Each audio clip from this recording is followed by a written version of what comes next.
Welcome back to NatChat. I'm Judy Green, and with me I have Kosta Kostoski, and we just have some more things to talk about.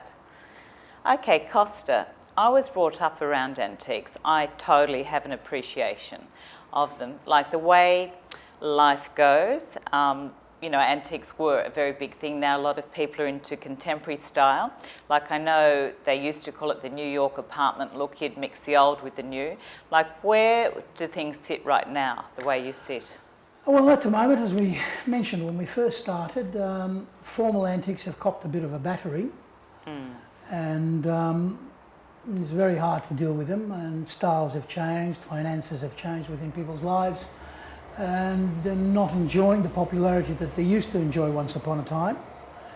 But in the same breath, a lot more reproductions are made in antique style that are available at the lower end of the market. And yeah, you're right, you know, the mixing and matching of things is fantastic and it works really well. Putting in old with the new or new with the old, and trying to achieve a personal balance or a personal stamp on what your own style is. But to speak more of the furniture itself, whether it's formal or whether it's the commercial industrial style that we do, you're really buying quality. And it's all about quality.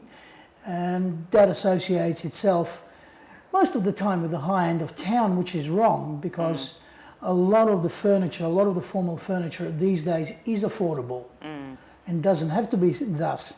And the thing about it is that it's most of it has done 100 years of living, and it's still available, it's still practical, it's still decorative.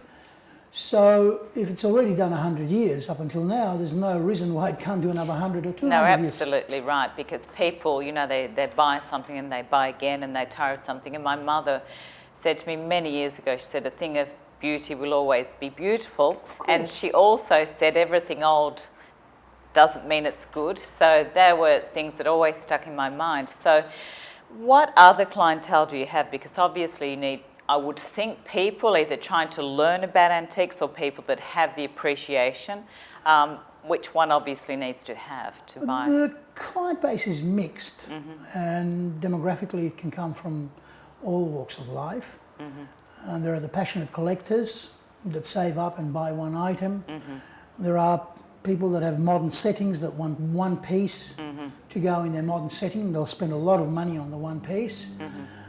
There are regulars that we have that spend a lot of money decorating their premises in the style that we provide. But it can go all ways. So, you know, it can be from judges, QCs, through to everyday people. Everybody looks at the furniture and the artefacts we've got in a different light, and they have a different place for them in their life. But it isn't always about antiques. It's really more about giving a new life to something old. It's all about recycling. Yes. And, you know, taking things and lessening the impact on our environment by investing in old furniture, antiques and so forth.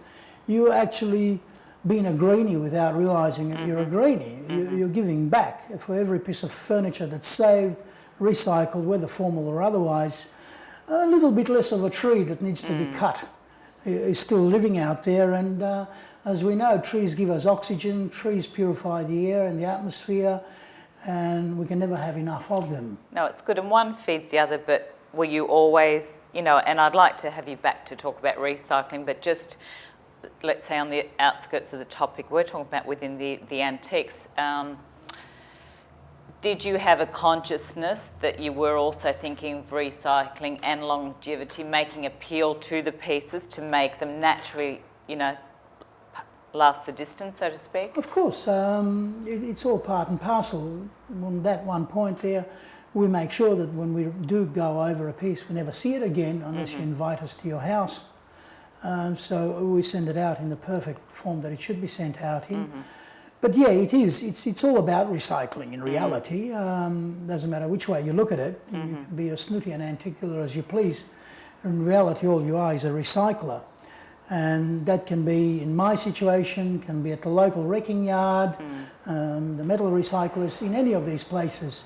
we're all in the same bag. We're greenies at heart. And the fact that we've made a business out of it, well, that's another thing altogether. But it's about coming in, giving a new life to something and making sure that it's around for another 100 years at least, and lessening the carbon footprint on our planet. So it's you could say it's a bit of a noble cause, but we're not really aware of it. But you have such a love for the antiques and I guess history as well. So, you know, I want to say that it's been an absolute pleasure. Shake your hand. Thanks. It's and been a I'd pleasure really being like here. to have you back, Kosta, to talk about recycling. And I think Sylvia is out the back making us a coffee. And Yes. your wife. Yes, God bless her. Yes. Free labour. Yes. All right, so I'd like to thank everyone for joining us today. You've been watching NatChat, and you'll see more of Kosta. I'd love to have him back in a couple of weeks because he's such an interesting character and guy. So we'll see you soon. Bye.